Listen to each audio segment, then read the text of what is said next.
Thank you, Judy, and thank you for inviting me to this wonderful occasion.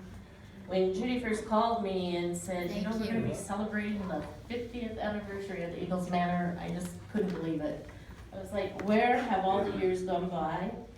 And as we were talking, all these memories came flooding by as to, from the very beginning in 1966, when my dad was the administrator, up till the year 2002 when he retired.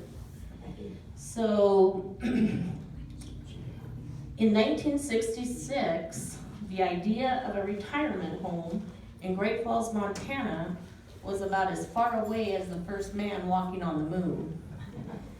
My dad had to try and fill the project because you would mention retirement home and everybody would say, I don't want to live in a nursing home. So in order to fill the retirement home, he went to every county, every state fair throughout the state of Montana, trying to sell the idea of a retirement home.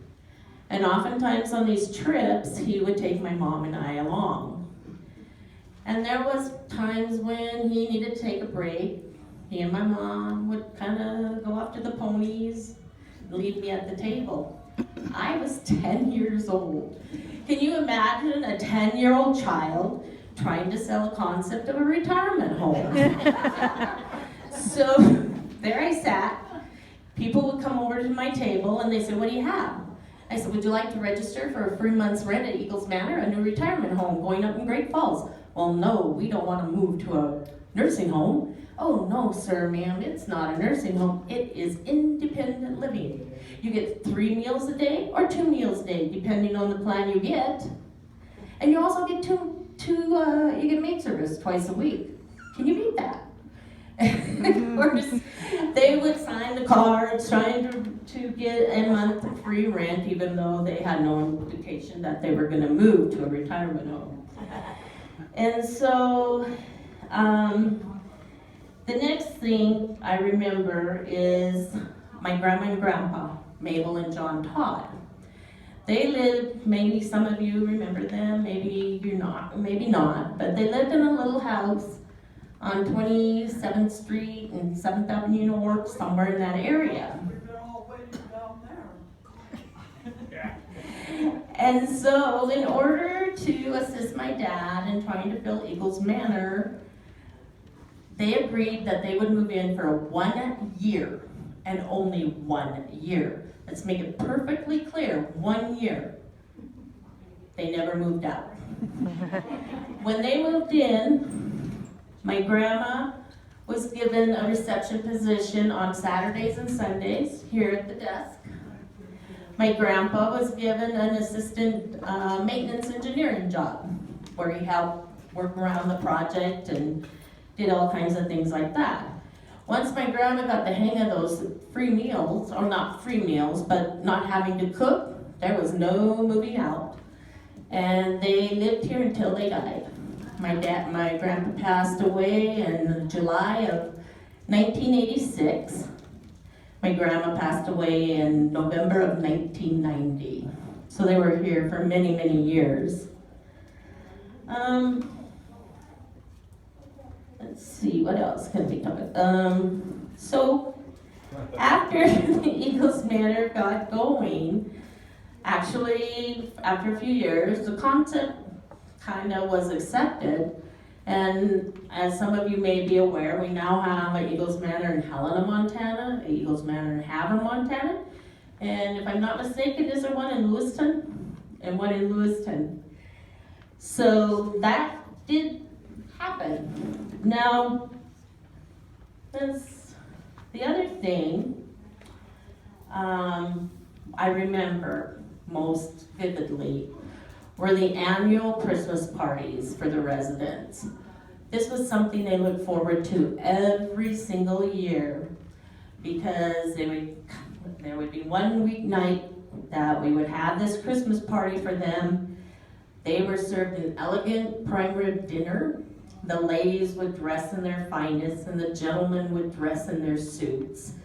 And they had the entertainment in the Golden Eagle Room. And oftentimes, they were accompanied by my mother, who was a beautiful piano player. And she would play, and the residents would sing all their Christmas carols.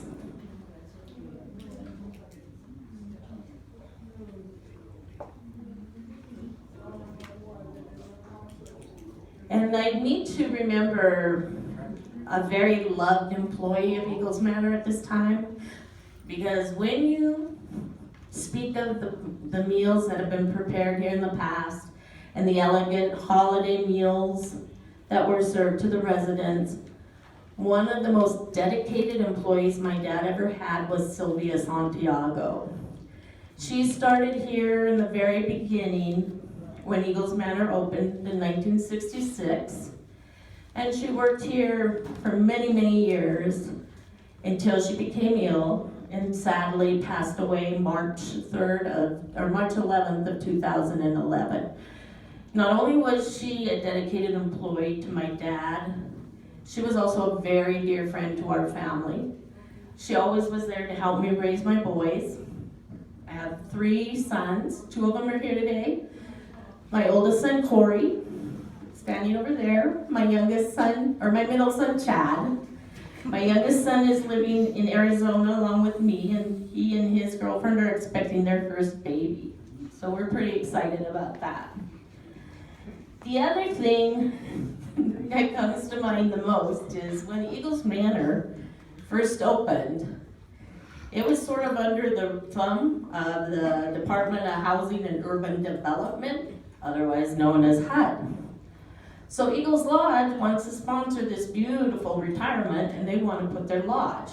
Now a lot of this is history, so if I far-fetched a little bit, please forgive me, but HUD is like, you can't have a bar next to the residents. That just doesn't work. Well, as you can see, we have a lodge, and it's been here ever since Eagles Manor opened. And it was a good thing for the residents because they had live music every Saturday. And so many of the residents loved going to the Eagles on Saturday and dancing because the music was fantastic. My uncle, even just a few years ago, before he passed, Uncle Harvey Livix, we were sitting remembering things about Eagles Manor and Dad's long career. And he says he was real involved in retirement living and assisted living down in the Arizona area. And he says, I still don't know how your dad did that. I do not know how he was able to get the lodge to open along with the Eagles Manor. So at one time though, I was told by a maintenance man that happens to be my boy's dad that he had read over the blueprints. And if you look at the blueprints very closely, the buildings don't connect all the way. Only at the doorways where you come in from the community area to the bar. So there it was, the Eagles Lodge along with Eagles Manor.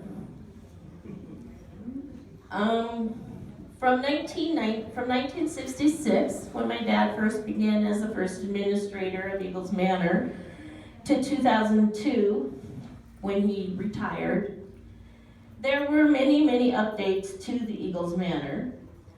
And in the late 90s, the idea of assisted living was now a popular thing in the world. And thus began the construction of the Golden Eagle Plaza across the way for the assisted living area.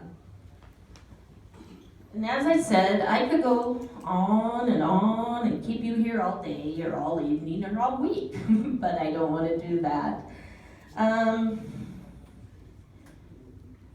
Prior to his retirement, there were signs, sadly, of the Alzheimer's that he did suffer from. And I would get phone calls from Judy, I'd get a couple of phone calls from Sylvia, I'd get a couple of phone calls from Mr. Fisher. And they were concerned about the memory loss. But they were there and they supported him. And then one day, he and I took a little trip to Hawaii. And he came home, if I remember, Judy, he got home from Hawaii. I remember the day we left, February 28th, 2002, because I've never been to Hawaii before. Always thought it would be a romantic trip, but my first trip was with my dad. But that's okay, I made it. So he came home, and the next thing I know, I get a call from Judy going, "Your dad's quitting." I go, "What?" He says he's done. He's all done. He can't do it anymore.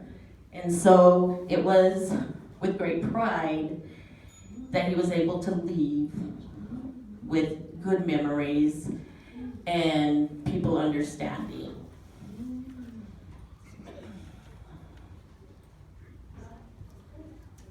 But fortunately, behind my dad, from when, Judy? 80, when did you go? 85. This beautiful lady and friend of mine was beside him, helping him all the way, and I don't know what our family would have done without her. And she has carried on a wonderful tradition here at Eagles Manor with parties and get-togethers and making sure all the residents have activities to do, and you name it, she's behind it. So thank you again for celebrating the 50th anniversary of Eagles Manor.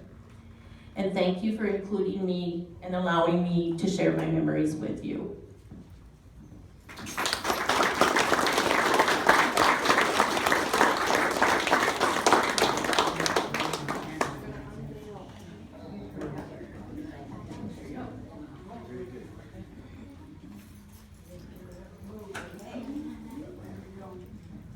All right, so on to the next part of our program this evening.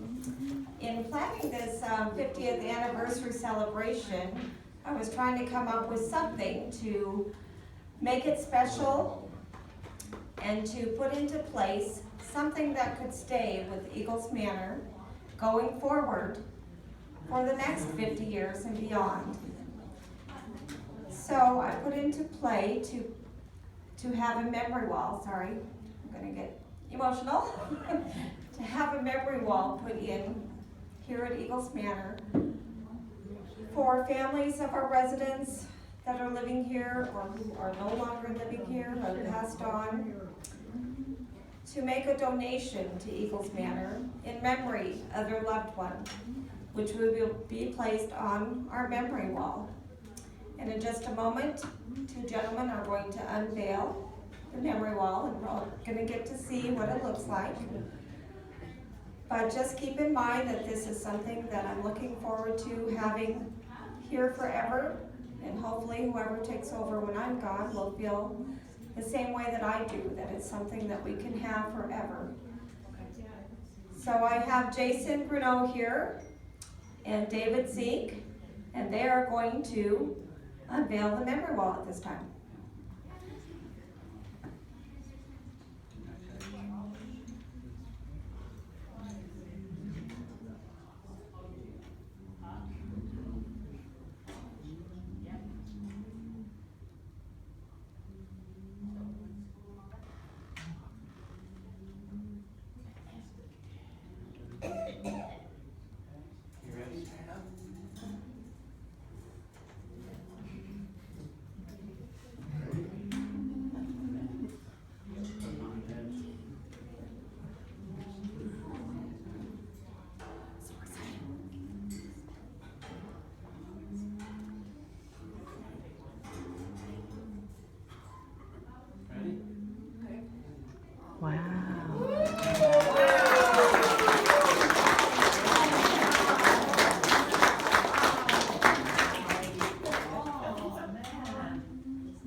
Well, what do you think?